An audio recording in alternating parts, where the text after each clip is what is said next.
السلام عليكم. والنهاردة فيديو بتاعنا نصايح مطبخية. النهاردة هنتكلم عن الفول، ازاي نخليه ما يتعب لناش القولون وكمان ما يأثرش على الجهاز الهضمي بالسوء. النهاردة هنقول على شوية نصايح عند تدميس الفول المدمس.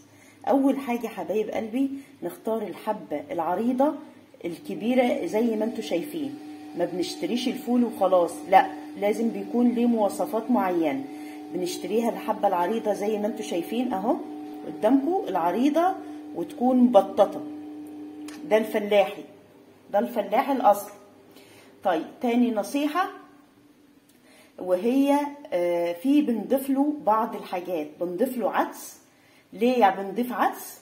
طبعا كلنا بنضيف عدس على الفول، بس ما نعرفش ايه السبب. السبب ان الفول اساسا بروتينات، بس بروتينات ضعيفة، لان احنا عارفين ان البروتين الحيواني بيفترق عن البروتين النباتي.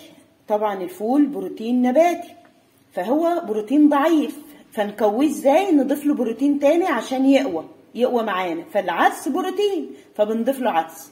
طيب في بقى شائعة من الشائعات بتقول ان احنا لازم نضيف طماطم للفول المدمس عشان يبقى لونه احمر كهرمان، ولكن على العكس الصحيح. الناس بتضيف طماطم عشان الطماطم بتتأكسد وبتتحول للون الاحمر اللي هو الايه الغامق. لكن اللي هنا بيفرق هو اضافة ليمونة، عصير ليمونة، وكمان معلقة كبيرة خل.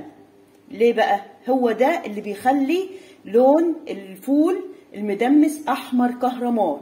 واضح كده؟ يا رب اكون فدتكم بالنصيحة دي. ما تنسوش تدعموا لي القناة وتعملوا لي لايك وشير وسبسكرايب. والسلام عليكم ورحمة الله وبركاته.